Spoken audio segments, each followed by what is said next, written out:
taking time out of your schedule to come speak to us. Thank you. It's a nachas, really a nachas to be here. I see what a woman wouldn't do to get out of cleaning dishes on Motzei Shabbos. Thank you to Kayla, not Goldberg anymore.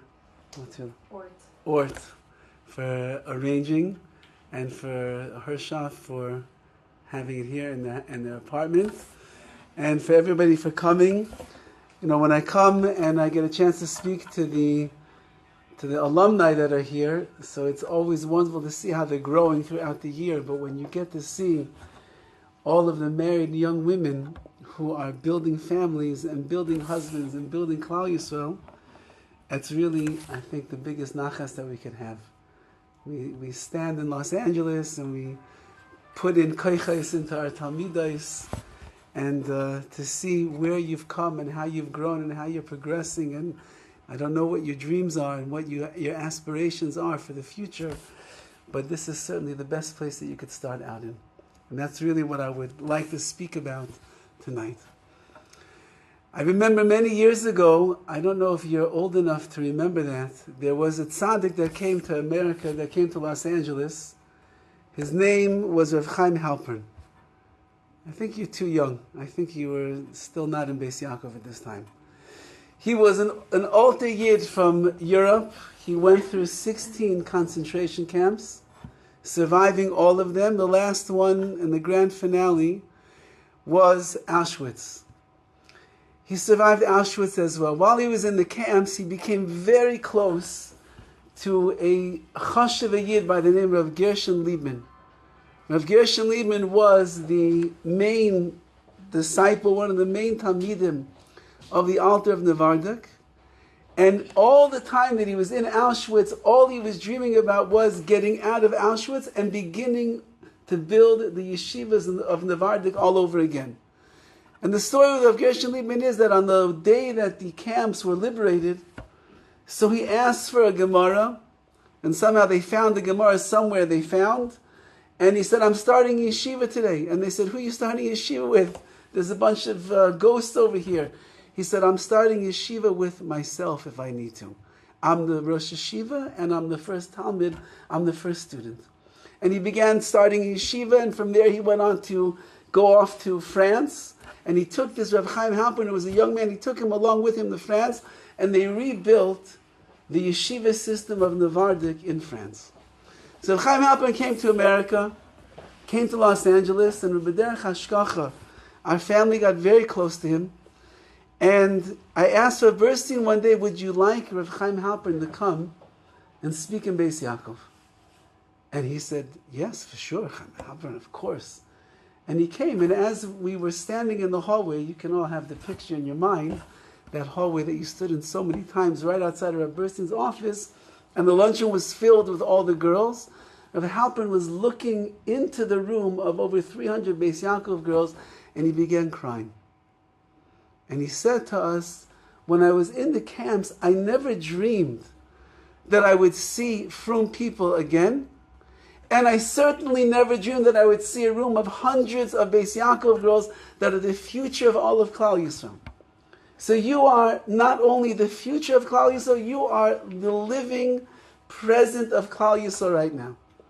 And this Rav Chaim Halpern used to say over the following. People would come, he stayed in our house, people would come all the time, they would ask him for advice, for Eitzah Hadracha, and the first thing he would always ask them is, what is your vision for yourself? I can't answer the question of what you should do until you can tell me what is the vision that you have for yourself. Once we understand what your vision is, what you have in mind, where you see yourself, where you want to go, then we can begin to discuss how you're going to get to that place. So Halpern was a visionary. And he said everybody has to be a visionary. You have to have in your mind a picture. You have to have in your mind a goal. You have to have in your mind aspirations of where you would like to be in a year, in 2 years, in 3 years, in 5 years?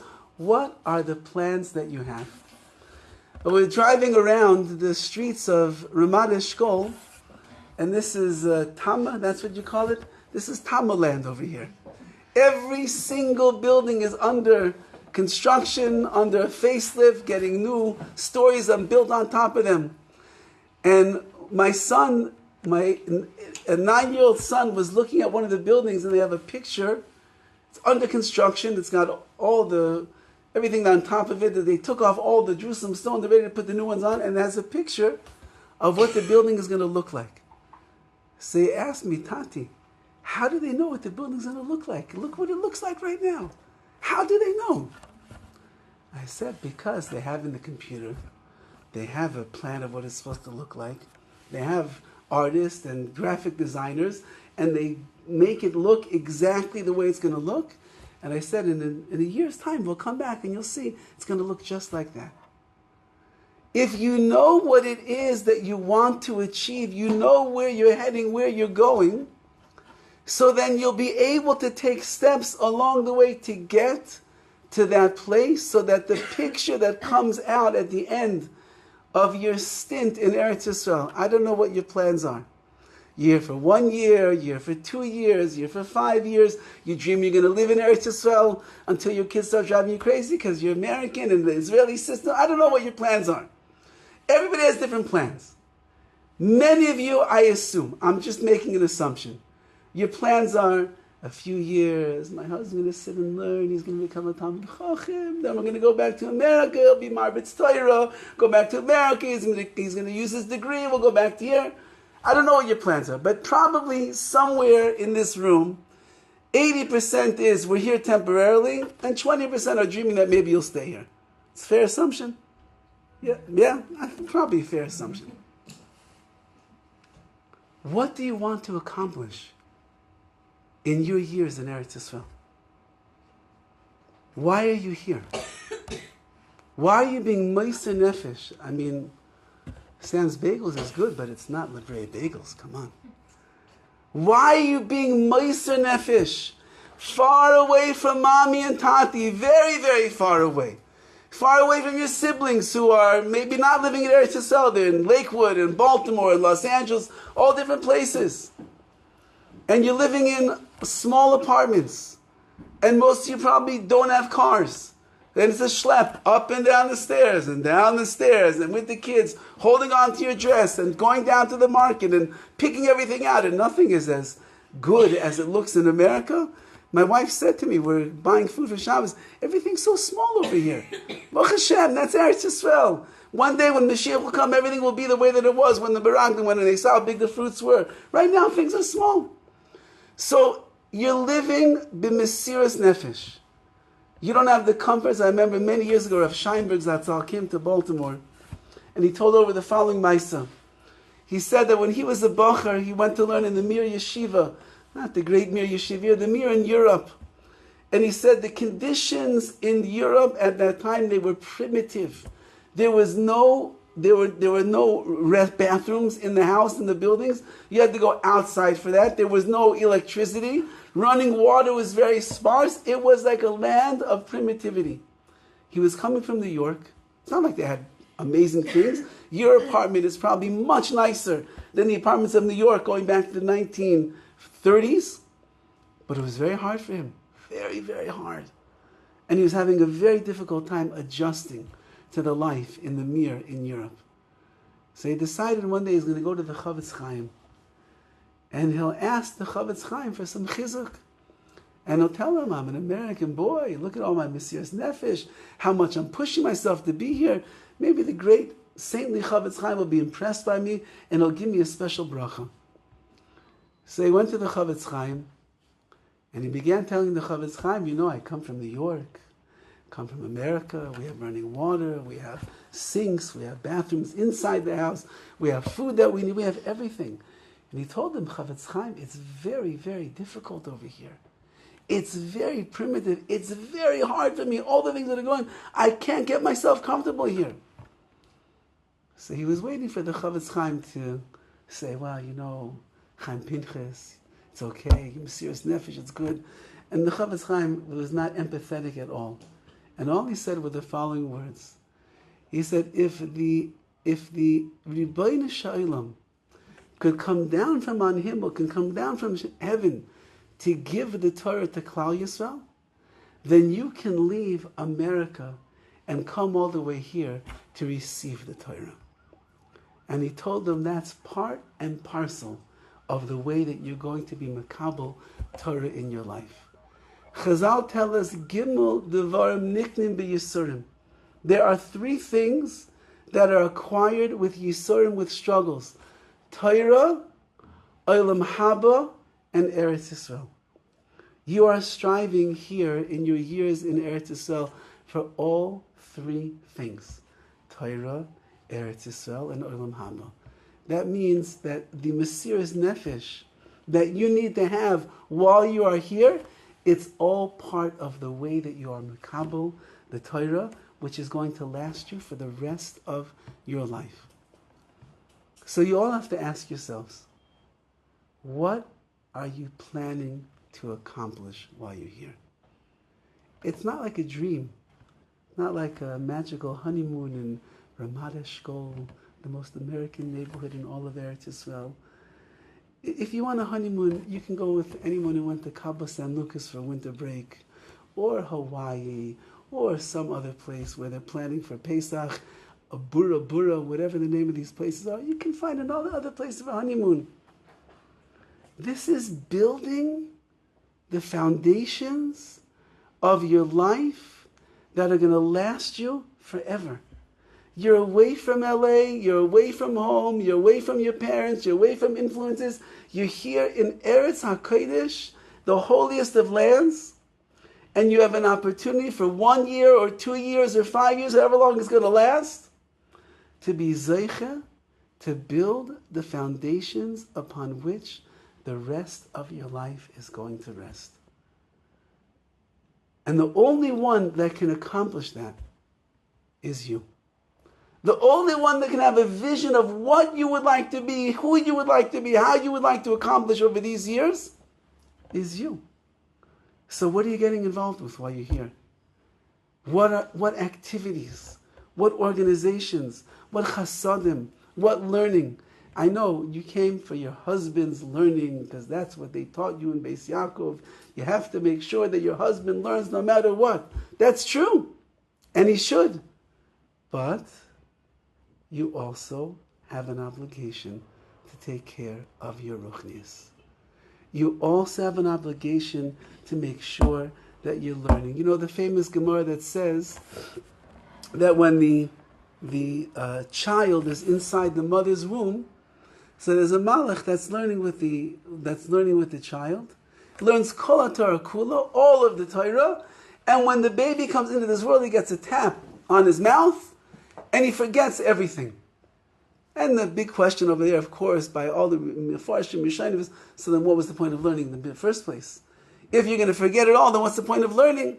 Rav Dessa has a beautiful idea over there, and he says, because once it's already inside of you, it's that much easier to come back to. All the Torah is inside, so you know what? When you start to learn, you'll open up the well springs that are there, you'll be able to learn it much easier. But what about a girl? She doesn't go to yeshiva. She doesn't go to Kollel. She doesn't have to learn Kol Torah Kula while she's inside the womb of her mother with a Malach Hashem. She's learning Rashi and Tosfos and the Rashban. She's not learning all of that. So what's she doing inside of her mother's womb? What's she learning? So I had this question once, and Baruch Hashem, I found a beautiful answer of Chaim Kanievsky. And he said, whatever a woman has to know in her life as a good, frum woman in Klal Yisrael, that is what she's learning while she's in the womb with the Malach, with the angel. That means all of the Emunah and all of the Musar and all the halachas of the kitchen and all the tricks of Chinuch Habanim and all of the way that you're going to inspire your husband, everything that you need to know for your life, which is Torah, you were learning inside the womb together with a Malach Hashem. He taught you everything. So if you come back into this world and you go through the whole system from Taras Emes all the way through Beis Yaakov, and then Nachlas, BJJ, Mesoras Rachel, wherever you ended up going. And then you learn and you learn and you learn. And then you go into work because you have to work afterwards. You have to support your husband in learning. And then you come to ERETZ YISROEL and he's learning. But you're not learning and you're not growing and you're not working on yourself. You're doing yourself a disservice. Because the neshama is like a muscle that needs to grow. It's the neshama as an unquenchable thirst. It always wants to be moving in the right direction. Yes, the ikr is your husband's. That is the ikr. That's why you're here. But you yourself have to make sure that just like when you were in high school, and just like when you were in seminary, and just like when it was times before seminary and you were working but you went to SHIUR and stuff, you have to make time to be able to learn for yourself as well, so that you are growing and you are progressing.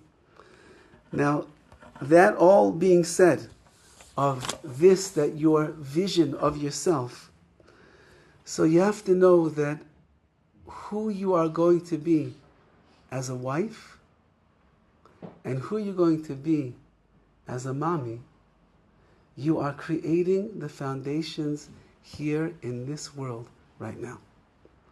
That means you must make sure that you have, there's Rav and Rebbes that are taking care of the young families over here. There's people you can get shaykhs to. Go to for a Shabbos meal, see a family that's a chashiv, a Rav and a Rebbetzin, how they run their house, how they conduct their Shabbos sudas, how they raise their children. You have to have people that you are around here that you can learn from, so that when you are coming home and trying to figure out what are we going to do in our house, how are we going to make our shalom bayis, how are we going to raise our children, you have the image, you have the vision of what you want to do. I was walking down the street the other day and I saw a garbage truck pass me. And it says, B'Yerushalayim oyavim nikiyah. In Yerushalayim, we love cleanliness. We love that it's clean. So it's a plug for the garbage men that everybody should throw away the trash so that this will be a clean place. But I was reminded of the words of Chazal tell us that there were such people called the Nikiyei Das of Yerushalayim, which were the clean-minded individuals of Yerushalayim, which meant that they had no garbage, they had no trash that was up here. They were pure, their minds were pure, their actions were pure, they lived a life of Kedusha and Torah. That's the Nikiyei Das of Yerushalayim. You're in Yerushalayim, you're a Kodesh. I don't know what's the rules over here with these things in Yerushalayim, you're a Kodesh. But as much as you don't need this thing in Yerushalayim, you're a Kodesh, as much as you don't need your internet, as much as you don't need your Wi-Fi, as much as you don't need your apps, as much as you don't need these things, then for the sake of the Kedusha of Yerushalayim, your Kodesh, and the foundations that you are building for your family, I highly recommend the less that you can use it, the better off you're going to be. I just received a call recently from the family of a chassan and Kollel that got married, and they asked me if I could please tell the chassan and Kollel that they need to get a smartphone and they need to get WhatsApp so that when they go off to wherever they're going to be living, we'll be able to communicate with each other. Because they said they're so frum, they don't want any of this stuff. So how are we going to be in touch? I said, if your children are so dedicated to Kedusha in their life that they're not interested in getting WhatsApp and a smartphone so they can be in touch with you all the time and send pictures of, there's Chani on the swing and there he's over here. It's a good thing. You should be nice to your parents. You should send pictures. It's all a good thing. But if they don't want that, and they're going to be living in Yerushalayim or Kodesh, or wherever they're going to be, Lakewood, whatever it is, I'm certainly not going to be the one that tells them to do such a thing. Because that's building the foundations of Kedusha and tahara in the life that you're going to have. And you're going to carry that around with you wherever you go. The more that you do here in Yerushalayim, guaranteed when you get back to America, it's gonna double or triple. The less that you do over here, so then when you go back to America, wherever you're going to settle down, you'll think to yourself, do I need this? Do we really need 2 computers? Do I need an iPhone and an iPad? Do I? This app, do I need this app? Imagine all the apps that, 1,000 years ago, they didn't have apps. 20 years ago, they didn't have apps. 10 years ago, they didn't even have apps the way that they have right now. And somehow people managed. They survived. They lived. They were just fine. The husbands and wives were happy. They were spending time with each other. And when the kid would come home from school, the mother would actually look at her child when he walked in the room instead of, hold on 1 second, over there's fires in LA. Oh my gosh. You're here for your children. You're here for your husbands. You're here for yourself. You're here for HaKadosh Baruch Hu. All of these things in this device over here, that all takes us away from what's the vision? What's the plan? Why are you here in Eretz Yisrael? Many of you, I assume, your parents or your in-laws are helping out so you could be here. They're investing a lot of money in you. They believe that you're worth every penny. So if they're a businessman always likes to know they're getting a good payback on their investment. If you emerge from Ramat Eshkol after 2 years and you have a clear understanding of who you are and what the plan of life is all about, then it was the greatest investment in the world. But the only one that could accomplish that, the only one, is you. There's a famous Maisa, could be that many of you heard it, it was years ago, it was going all around.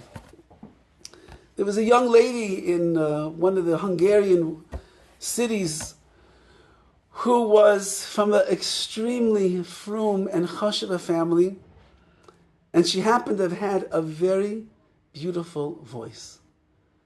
And this was before the days of Hallelujah, so a girl who was growing up in Hungary, she had no place to be able to share that beautiful voice with her community. And one day, somehow, unknown how it happened, but there was a producer of the opera from Vienna that was passing through this small village in Hungary, and he found out about this woman and her voice, and he came to her while she was by herself, and he offered her a chance to come and sing in the Vienna opera. She'll be famous. That voice will be known throughout the world. What is she going to accomplish in this little village over here? And she was so enamored by the offer. She was so touched and she was so impressed by what they were offering her. She told him, yes, I will. Let me just go tell my parents that I'll be leaving Hungary. So she goes home and she tells her God-fearing parents, thank you very much for raising me to be such a nice Jewish girl. And you know that Hashem blessed me with a beautiful voice, almost like a malach. Whenever I sing, they tell me like I'm like an angel. I have no place to sing over here. There's no choirs, there's no hallelujah, there's no plays, there's no time for dance. There's nothing like that. So what am I supposed to do? So she said, I was just offered a chance to go sing in the Vienna opera. And I planned to go and sing in that opera. Parents, of course, you understand, they were beside themselves. And they started talking to her, and they told her, Rivkele, Shefele, how could you do such a thing? You're a frum girl. You can't go sing in an opera in front of men. You can't do such a thing. My mind is made up. I'm going. So the father said, listen, before you go, you have to come and speak to the Rav. She said, take me to the Rav. He's not going to change my mind. I'll do for you, Abba. I'll go for you, to be mechabed you. I'll go. He's not changing my mind. She goes to the Rav. And the Rav is talking to her, and he sees that everything that he says nothing is penetrating. She's not listening to a single word that he has to say. And the Rav begins thinking, and he says, listen, I see I'm getting nowhere. But do me one favor. There's a big tzaddik, a Hasidic Rebbe that's in the next town. He's passing through right now. Just go to him. Just go to him, get a bracha, get his good wishes, whatever you need. You're going on a very treacherous path over here. Just go to him, and after that, you're done. You can go do whatever you want. She says, one more Rav, another Rebbe, last one. After that, I'm done and I'm going to Vienna. She goes to the next town with her father. The father begins telling the story. And the girl says, Rebbe, no matter what you tell me, I'm going to sing. And the Rebbe closes his eyes. And he goes into the Rebbe trance. And when after several minutes he opens his eyes, he says to the young lady, if I will make you a promise that if you abandon your dreams of becoming an opera singer, you will be zeiche to have a son who will light up the world with his psak halacha, will you change your mind and not go to the opera and stay where you are and be the good Yiddish tachter that you were raised to be? So she sits there taking it all in. And she thinks and she thinks. And she says, if the Rebbe is promising me that I'll have a son who will light up the world with psak halacha, that means he will be a great halachic authority, I will not go and sing in the opera and I will stay right here. And the Rebbe said, your wish is granted. This story is brought down in the historical records in this Hungarian community. And the name of this woman is Rivka Vosner. When the story was found out, so they came to Rav Shmuel Halevi Vosner, who was next to Rav Eliashiv. He was the second of the greatest halachic authorities of Eretz Yisrael. And they asked him, this woman whose name was Rivka, your mother's name was Rivka, this story is about her and you? And he started crying and he said, now it all makes sense. Because when I was a young boy, and then at the time I would waste my time and I wasn't doing what I was doing, my mother would always come and she would say, Shmuel, you don't know how much I gave up to make sure that you would sit and learn and become the Talmid Chacham that you should become. Please do me a favor, go back to the Beis Midrash, stop playing these little games. And now I understand why my mother said what she said. Because that was her vision, and that was her dream, and that was her goal. She was willing to give up so much for the sake of the Kedusha in her life. I'm not telling you to throw away your smartphones. I can get somebody else to do that. I can't tell you to do something that I can't do myself yet. Maybe one day when I do, then I can tell you. But what I could tell you is, throw away your apps that you do not need to survive. You're in the holiest land in the world. In order to receive the Kedusha, you have to make yourself a kli that is a receptacle to receive the Kedusha inside of it. The more of the shtus that we have in our day-to-day living, the more of the distractions that we have, the less davening you're going to have, the less learning you're going to have, the less simcha you're going to have when your husband walks in after a day of learning. You won't see the radiant shine of Torah on his face. Shabbos is going to be blah, because you're too hooked up. We're staying with a lot of family over the time that we're here. I walked in Motzei Shabbos. Everybody's on their phone. I didn't come back that long after Shabbos. Everybody's on their phone. From the most elite iPhone to the silliest kosher phone from Eretz Yisrael, everybody's on the phone. That means the whole Shabbos is Shabbos, but you're waiting till Shabbos is over. You have to get back on and see what's going on. So you can find out there's a new fire in San Diego now. And you can find out about this, you can find out about that, and you can watch this music video. Benny Friedman's our Rebbe. Yoni Z is our Rebbe. He's going to teach us how to live a life of simcha. No, he's not our Rebbe. Moshe Rabbeinu is our Rebbe. Your husband is your Rebbe, and your husband's Rebbe is his Rebbe. And that's where you're going to learn the Ikar in life, not from over here. So, just a word of advice. Because I know that if you were Meister Nefesh to come all the way to Eretz Yisrael and leave America behind, and sure that when you go back for Bein Hazmanim, you're like, wow, it's so comfortable over here. It's so nice to have a shower that's always hot. Wow. But you're living the Mesiras Nefesh. You take cold showers, or you skip a shower, or you wait 35 minutes for the dude Shemesh to start working for 6 minutes. So once you're here, you might as well buy into the program. And Eretz Yisrael is a world of Kedusha.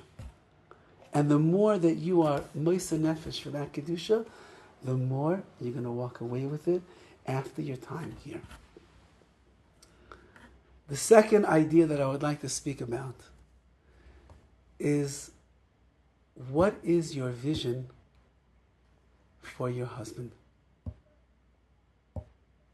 When you met him for the first time, and you saw all of his greatness, and you saw all the goodness that is in there, and he told you, I want to keep learning. Again, whether it's a guy that wants to learn 2 years and he wants to go to work, or it's 10 years and he wants to be Marbitz Torah, whatever it is, everybody has a different husband. But whoever they are, they decided coming to Eretz Yisrael is a very chashuv azach. And it's a very good thing. And they know that they're going to be able to have a chance to be in the Mir, they'll be in another kollel, they'll be local, and they'll be able to steig in Torah over here like they don't think they could in America right now.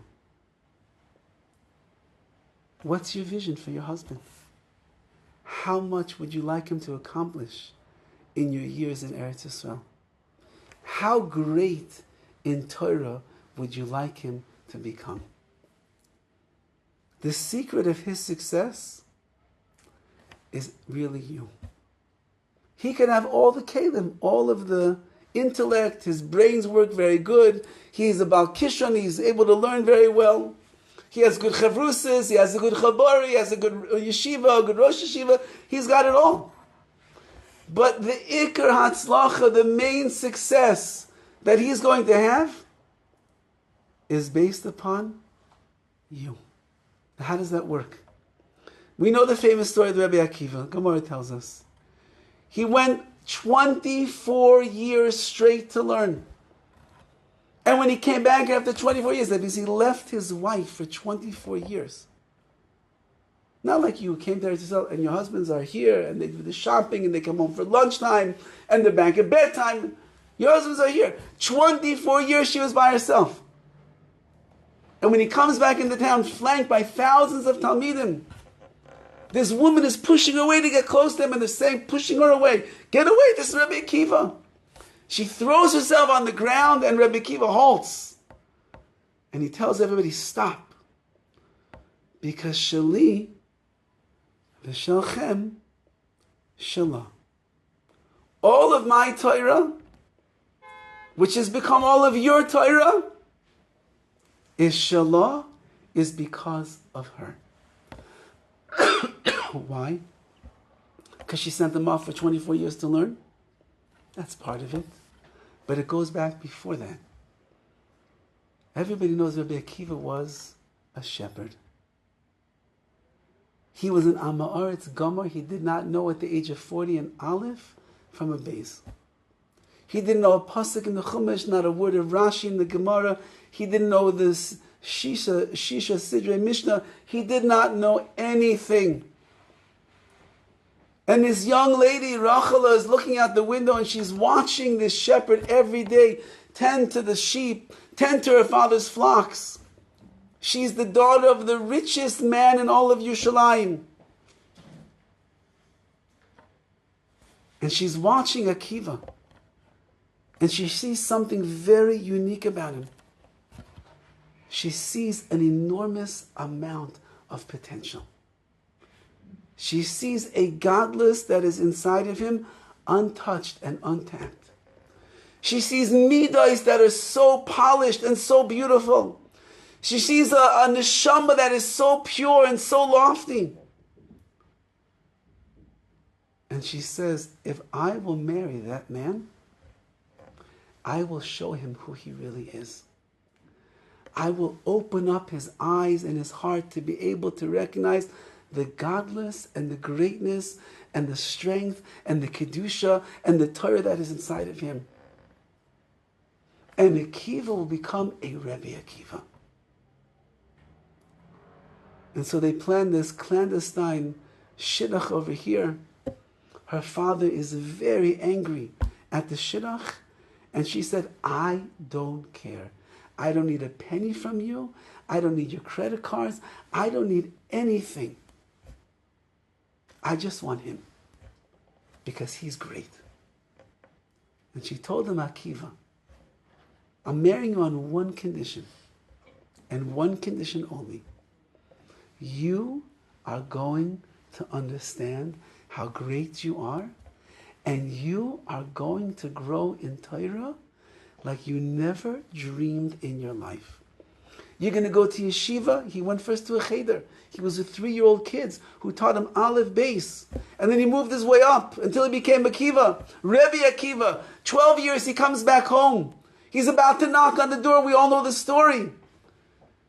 And she hears his wife talking with an old man. And the old man says, how long is your husband going to leave you like a widow? She says, my husband is learning Torah. Halavai would go another 12 years. And Rabbi Akiva turned around. He didn't knock on the door and say, hi, honey, I'm home. Here's some flowers. It's been an amazing 12 years. How you doing? No. He went back to yeshiva 12 more years. And he sat and he learned. And 24 years, when he comes in down, he says, Shali v'shalachem inshallah. Because she believed in me. And she showed me who I am. And she let me know the godness, the greatness that's inside. And the days that weren't going so well in my learning, you think it's so easy to be a younger man? It's not so easy. You go to yeshiva, you get a chavrusa doesn't work out. You go to this SHIUR, doesn't work out. You thought this Kollel is going to be the best. Turns out it's not so good for you. You're hungry, you're tired, you're grumpy, you're not feeling so well today. And the learning's not going so well, you don't understand the sugya. You think it's not so easy to be a younger man. And he comes home and you can see already, he's like a little deflated. He's not feeling so good that day. How you doing? Great. Baruch Hashem, great. Now you already know that face. You know the not so good face that he has. Who's going to build him up? He's going to go to Rav Melech Biderman every single time that he's not feeling good. He's going to watch 1 minute of inspiration on a meaningful minute to give him a pick up, a boost. Now I can go tackle the world. No. He's going to come home to his cheerleader, who's his wife. And she's going to cheer him on every single day. And he'll say, Yankel, you're so amazing. You're so chashiv. I'm so happy to be married to you. You're my dream. You're my Rebbe. You're my tzaddik. You're incredible. You're going to make him his favorite food. You're going to buy him his best things. You're going to make sure that this man has everything that he needs to accomplish his goals in learning while he's here in ERETZ Yisrael. I know somebody, the guy struggles with, we'll leave it at Shmiras Einayim, beyond belief. Beyond belief. And he once conquered a major nisayon in his life. Major. His wife was so ecstatic. Her husband comes home and she set the table. There was a steak dinner on the table. And they don't have a lot of money. And he walks in, he says, steak? It's Tuesday. What's going on over here? And she said, I am so proud of you. I knew you could do it. You're incredible. You're battling the challenge and you did it. I'm so proud of you. You deserve this steak. Your husbands deserve steak every single night. They deserve a big smile every single day. They deserve a good pat on the back and a good cheer and a good pom-pom like this telling them, you're the best in the world. Because that's why you married them. It wasn't because they were dressed so cool on every single date and they smelled good from Axe. No, that's not why you married them. You married them because you saw greatness inside of them. You saw a young man that wanted to go to ERETZ Yisrael. You spoke about ERETZ Yisrael on every single date. He wants to go and be in Kollel a few years in Stein.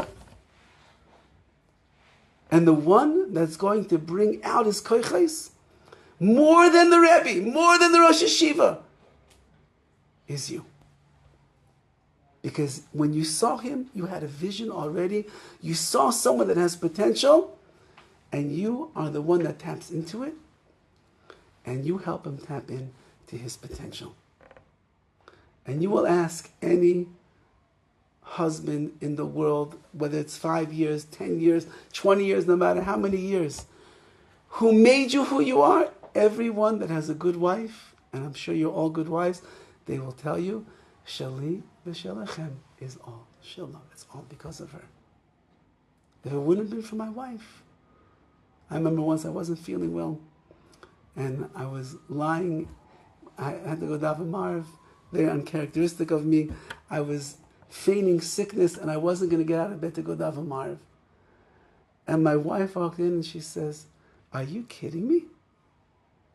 I said, "No, I'm just really not feeling well. She said, "You're okay. You can go daven. You're okay." I said, "No, you don't." No, she said, "You're go daven." Okay, you can't be a mashkiach for your husband. No husband likes that. But my wife never ever told me to do anything before that. It was only the second day we were married, so she never told me to do anything before that. I was very happy to hear it, and I went to daven marv that night. And believe me, I can't recall since then when I missed the marv. You're the cheerleader. You know your husband. You know when he's being silly. You know when he's being foolish. You know when he's being weak. You know when he's not trying hard enough. So you have to deal with a lot of prodding and a lot of love and a lot of warmth and a lot of compliments and a lot of making him feel good about himself. You are the secret of your husband's success. And the Torah that your husband learns in ERETZ YISROEL in these years is the Torah that he's going to live on for the rest of his life. If he is matzliach, it is learning. So either he's going to continue on for many years to come, and one day he'll be a marbitz Torah. Whether he'll be a Rebbe, he'll be a Rav, he'll be a Rosh Yeshiva, he'll be a teacher, whatever it might be. Because of the foundations of learning over here, and the years that he was able to be zeichet to learn stark over here, it will set that course. If you're planning to go back to America after a few years, and he's going to be a good ehrlich balabas that's going to work, he'll never ever miss a day of his learning. Because he'll know that in order to succeed in life, you've got to learn. I'll tell you an amazing story. Mamish happened to me 20-something years ago, and the finale of the story was just the other day at Kiva Rachel. I was in Kollel, and we were learning Hilchas Nida in the morning, and in the afternoon we learned this Masechta Nida, the tractate. There was a guy in the Chabor, Chashav guy, Gershon. He's a Chashav guy. He knew how to learn. He was very good. For some reason, the second Seder in the afternoon, he would sit in his seat, and he had a chavrusa, but for some reason the whole world was coming around and talking in the second Seder. So every time we sit to learn, somebody else comes and sits down, and they start schmoozing and this, and I'm watching this scene go on for like a couple of weeks in a row. Don't ask me why I wasn't learning, but I was just watching to see this scene over here. After 2 weeks, and I was not even so close to this person, but we were friendly. I said, Gershon, I said, you're such a chashava guy. I said, you're in such a good chabor over here, and you could learn stark. I know that. I said, and we're learning the Masechta during second Seder. I said, but I see what's going on over here, second Seder. You keep having people come, they schmooze with you, they talk with you. You're not learning anything. The end of the year is going to come. You won't be able to make a siyum on the Masechta. And it's all because of the shmuzim. I said, I'm just suggesting to you that you either change your charusas, you change where you sit, or you just make a policy that when you're learning, and you don't shmuz with people, because you're never going to learn. I said in a very nice way. And he was makabel my words. And he ended up changing his program, second Seder, and he ended up steiging, and he finished the Masechta, and he invited me to the Siyum on that Masechta at the end of the year. Flash forward now, 20 years. I'm davening Nates at Kever Rachel on Thursday morning. And I walk in, and I see a guy standing there. And I said, I know that face. I haven't seen that face in such a long time. Oh, people change over 20 years. Gray, big, different. I couldn't tell exactly. And I look, I said, no, that is him. So I say, he put down his tallis bag at a certain point. So I peeked at it. I saw, that's not him. It's him, it's Gershon. And then I wanted to go to speak to him before Shacharis, but it was like right before Brachas. I said, I don't want to. But then I see as he's waiting for Shacharis to start, pulls out a Gemara and he's sitting and he's learning. He's learning.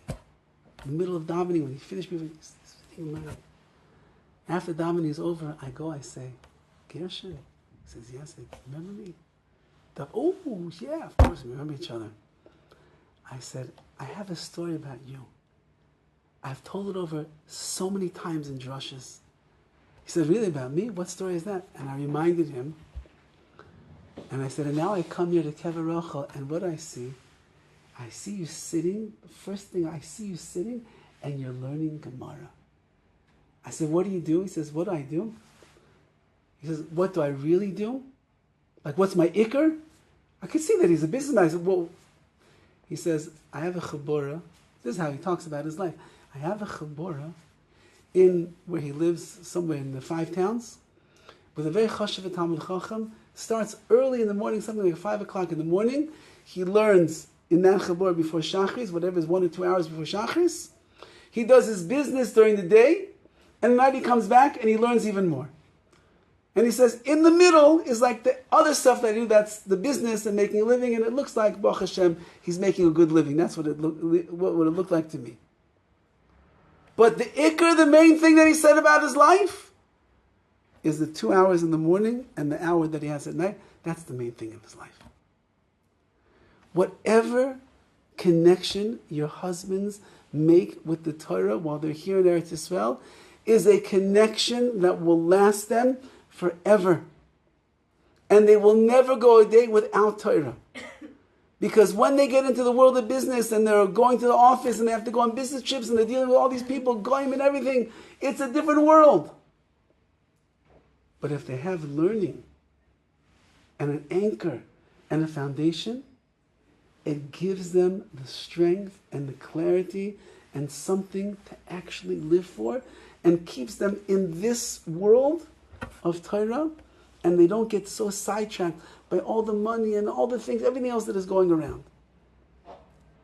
Torah is the ikar. That's why you all came here. Your husband's learning is the prime reason that you are here, because he holds this is the best place for him to learn. I know you'd rather be at home with mommy. I know you like to be in a place where it's comfortable, where you have air conditioning and you have heaters and you have a market that you can get into your own car actually and drive to and pick out whatever you want. But you're being Meiser Nefesh. Serious Mesiras Nefesh over here. For your own Ruchnias, the Ruchnias of your husband, his Torah, and for those of you that have children, and Mitzvah Hashem will have children, for the Ruchnias and the Kedusha of your children as well. Because you can't get a better situation and environment than Yerushalayim Yer HaKodesh. There's Kedusha everywhere, holiness, purity. The kids are not exposed. There's no billboards over here. You don't know what's going on in LA right now. You don't want to know what's going on in LA. The billboards at this point in Los Angeles are so horrific and so offensive. Any kid that's going to any of the local schools and walks down the street, impossible, they don't see these things. Pictures and images and wild ideas. Then they have to come home and ask their parents, what does that mean? What does that word mean? What is that movie all about? You don't have to worry about that over here. The worst billboard I saw was a Trump sign. That's the worst. Why we have to look at Trump in ERETZ society? I don't understand, but okay. That's the worst. Everything else is highest levels. And your kids are growing up in a bastion of Kedusha. So if you have a good vision, and you understand what you're trying to accomplish, and you realize that you are the one, you're the Ikeres Habayis, you're the foundation, cornerstone of the house rests upon you. Rabbi Yossi Omar, he said, La'olam le'kerasi le'ishti ela beisi. I never called my wife, ela beisi. I called her my house. What does that mean? That means you create the tone, the ruchnis, the avirah in the house. It's all you. The simcha for Torah, the simcha for mitzvahs, the excitement, it's all up to you. And when your husbands recognize how much you believe in them, and you care about them, and you look up to them, and you call them those names, Tzaddik, Talmid Chochem, wow, you're amazing, you're my Rabbi, you're incredible. You know how good that makes them feel? They feel like $1 million. Then they want to go back to Kollel and learn even more. She thinks I know what I'm talking about. I just saw in an English sefer that if, the drop of chicken soup falls into the milchik thing, then it's still okay. She thinks I know what I'm talking about. So he'll go learn, and he'll go learn more, and more, and more, and more, and more, because you're impressed by him. So he wants to keep impressing you. He'll learn longer hours, better chiburas, better chavrusas. He'll come home excited. I'll leave you one last maisa. I know the hour is late. Your husbands probably didn't do the dishes, so you probably have to do them when you go back. No, I'm just kidding. I'm sure they did the dishes. There was a family in ERETZ YISROEL. The story goes back, I believe, to the 1960s. And sadly, the father was nifter, and the mother became an almana with her 6 children. They were Yisayimim. In today's world, when these things happen, Rahman al-Itzlan lo aleinu, Klal Yisrael is very equipped to take care of people. There's already a GoFundMe is made within 24 hours, and there's people, askanim in the community that are gathering the money around, and the Gevirim, they're helping out, and suddenly an alman and Yisayimim, they're more or less, they're taken care of within days. We have set things up for them. Their life is not going to fall apart. But in those years back then, it was very primitive, like we said before. And if such a tragedy like that happened, there weren't organizations. And it wasn't so easy to get money. And this woman, she was literally on her own, more or less, neighbors, family, they helped out a little bit, but she was raising these Yisayimim all by herself. She worked and worked and worked and worked and worked. She made just enough money to cover the expenses. They got a little help over here, but it was a really difficult and hard life for them. That year, as Rosh Hashanah was coming, she thought to herself, it's a new year. My kids, we never get anything new. She said, let me save up some extra money. I can buy each one of my kids a new outfit for the new year. And that'll be like my showing of how much I love them and I care about them, and they'll feel good about themselves.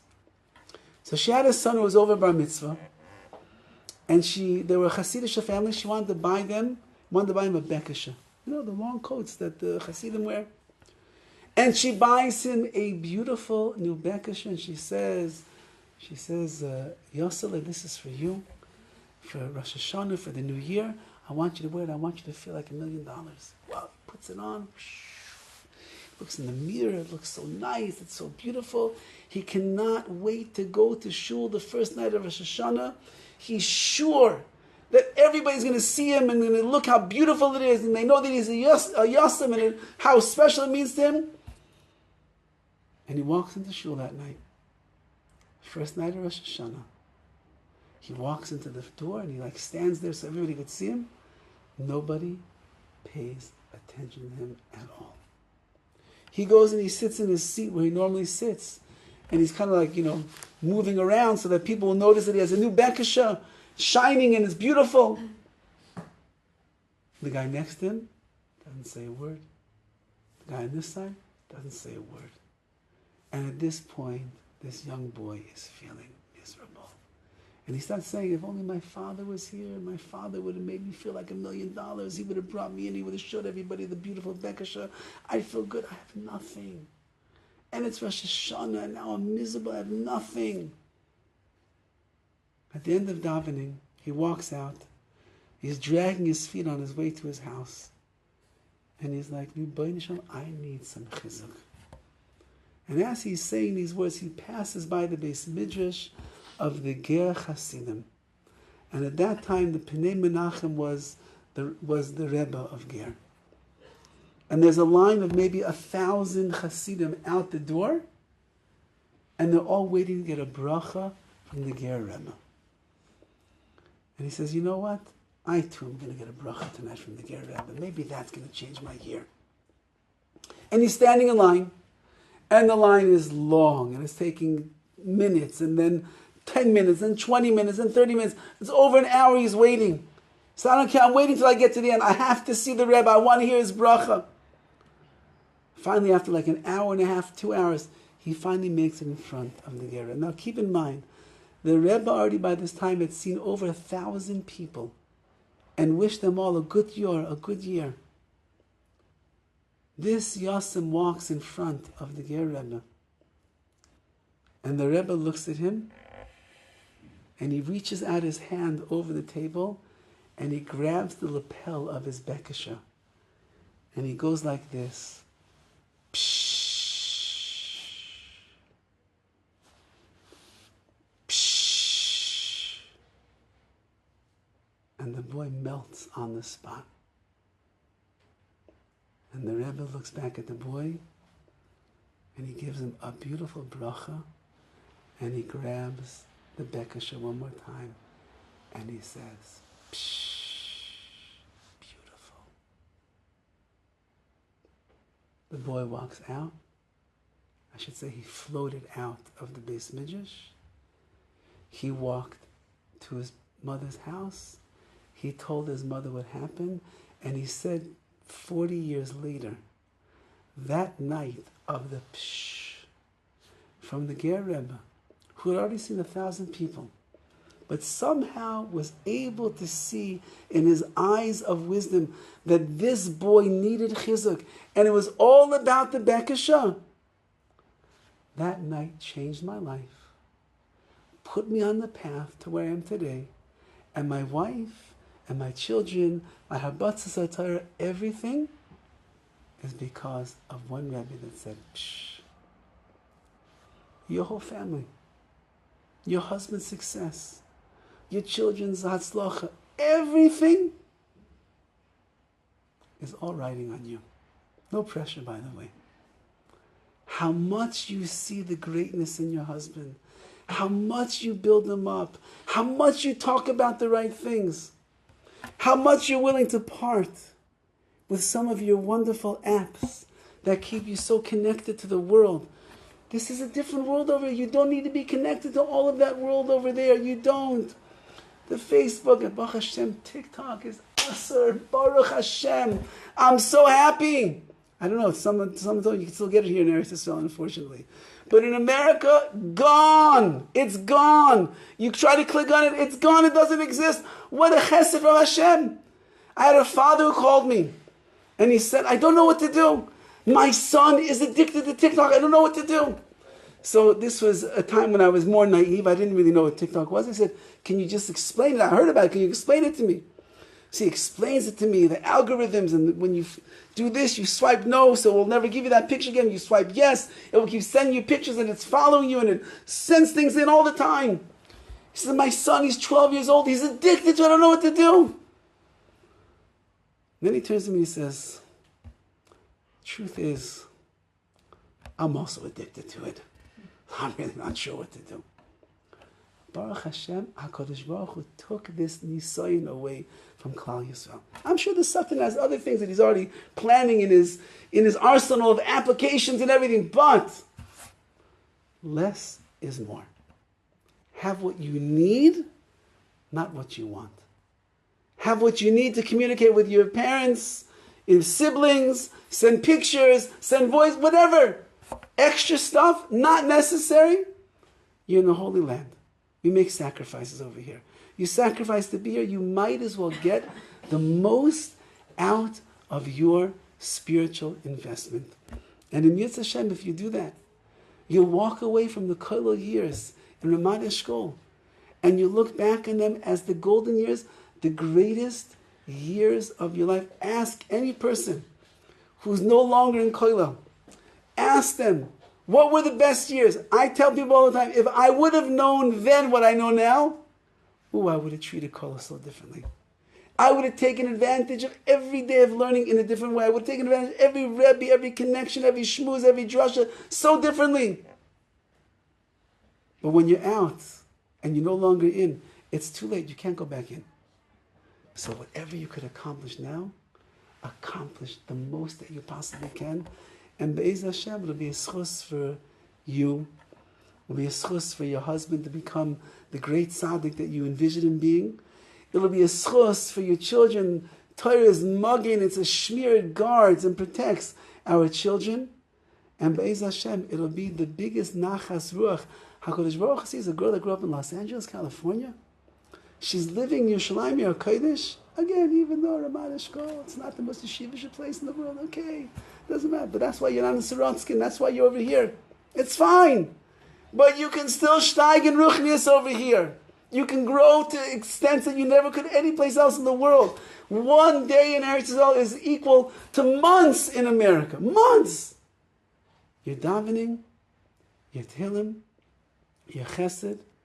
Because whatever you learn over here, whatever you build up over here, that's how you're going to carry it with you to wherever life is going to take you. Whether it'll be back in LA, whether it'll be in Lakewood, in New York, in Baltimore. I see now Cincinnati is promoting themselves. You'll be in an out-of-town community in Cincinnati. So it happens that I was there for Shabbos, so it's a very nice place, by the way. But that's, wherever you're going to end up, it's all built on this. Be'ez Hashem, you'll have continued hatzlach in everything that you're doing. You'll continue to grow yourselves. You'll continue to inspire your husbands to grow themselves, which brings such kedusha to the family. For your children, Be'ez Hashem, and Ken Yirbo, all those that will come.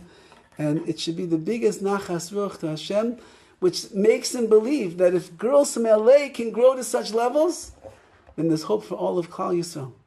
And in that schos, in Yitz Hashem, we should be zeicher to the bias Goyal Tzedek b'imheira v'yameinu. There's any questions? Yeah. Yes. I mean, these are all like wonderful, inspirational. Reminding me of being back in high school, but when my son, I get to the end of the day, I start my morning, I want this, all these things, I get to the end of the day and I could barely breathe. I mean, how are we supposed to learn with doing everything else that we're doing? Yeah, but when I say, when I say learning, even if it's like 5 minutes a day, I'm not talking about go to Kollel for 3 or 4 hours a day.